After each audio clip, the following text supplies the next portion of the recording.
जगन्नाथपुरी के एक भक्त की कथा है। एक भक्त था, उसके स्वप्न में जगन्नाथ जी आते थे।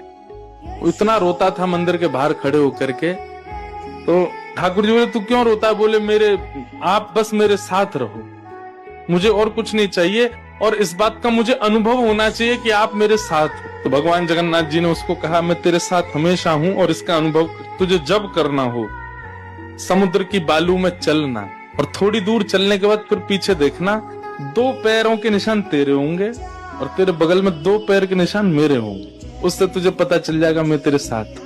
अब तो वो रोज जाता, समुद्र के तट पर चल के देखता, थोड़ी दूर चलता तो 2 पैर के निशान उसके और बगल में छोटे छोटे छोटे चरण भगवान के। इतना प्रसन्न रहता था। लेकिन ये उसके घर में कोई घटना घटी, माता जी का देहावसन हो गया, बहुत कष्ट में आ गया, इतना पीड़ा में आ गया, रोने लगा, बिलखने लगा। अपनी माँ के जाने के भाव से तुरंत दौड़ करके गया। बोले, मैं मन को शांत करने का एक ही तरीका, पता चले जगन्नाथ जी मेरे साथ। अत्यंत पीड़ा में था। जैसे ही समुद्र के तट पर चल रहा था, रो रहा था बहुत तेज तेज। पीछे मुड़ करके उसने देखा तो 2 ही पैरों के चिन्ह थे। जगन्नाथ मंदिर के बाहर जाकर बोला, मैं समझ गया, मेरी माँ का देहावसन इसलिए हुआ क्योंकि आप मुझे छोड़ के चले गए हो। अब आप मेरे साथ में नहीं हो।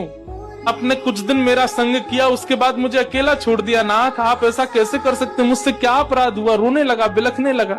जगन्नाथ जी रात्रि में फिर स्वप्न में आए। क्यों रो रहा था?